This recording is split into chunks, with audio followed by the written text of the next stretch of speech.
සුබ දවසක් ඔයාලා හැමෝටම. ඔයාලගේ වාහනේ AC ගෑස් මාස 7කින් 8කින් අඩු වෙනවා නම් පොඩි විසඳුමක් තියෙනවා. මම දැන් ඒක පෙන්නන්නම්. මේ තියෙන්නේ Perth brand එකකින් එන stop leak එක. මේක පාවිච්චි කරන්නේ ඉස්සෙල්ලාම ඔයාලගේ වාහනේ ගෑස් ටික ඔක්කොම රිකවරි කර ගන්න ඕන මැෂින් එකට. ඊට පස්සේ වැකුම් කරලා වැකුම් එක ස්ටොප් කරලා ඔයාලගේ ලෝ සයිඩ් එක තියෙනවා. ලෝ සයිඩ් එක ඕපන් කරන්න.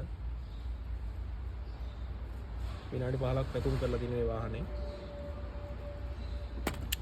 ඊට පස්සේ මේ තියෙන මෙතන පොට් එකට තියලා තද කරන්න තියෙනවා. ඔයාලට පේනවා ඉන්ජෙක්ටර් එක පල්ලෙහාට බහිනවා. ඔක්කොම ඊට පස්සේ මේක පුල් කරලා ආයෙමත් ලෝ සයිඩ් එක කාර් එකට දාලා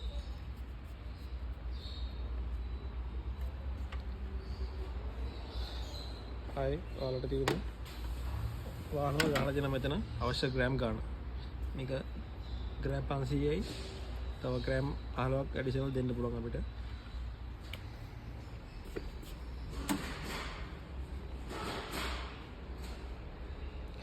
මේ worth 1200. මේකෙන් රිකවරි කරන්න පුළුවන්, එකම් කරන්න පුළුවන්, charge කරන්න පුළුවන්. අපි දැන් charge කරන්න යන්නේ 500ක් select කරන ග්‍රෑම්. මේකේ 50 පෙන්නන්නේ 0.50 පෙන්නන්නේ ග්‍රෑම් 500 කියන එක. 500යි. අපි තව 10ක් දාමු. ස්ටාර්ට් කරලා මේ ලෝ සයිඩ් එක ඕපන් කරන්න තියෙනවා. ඔයාලට පේනවා ගෑස් එක යනවා.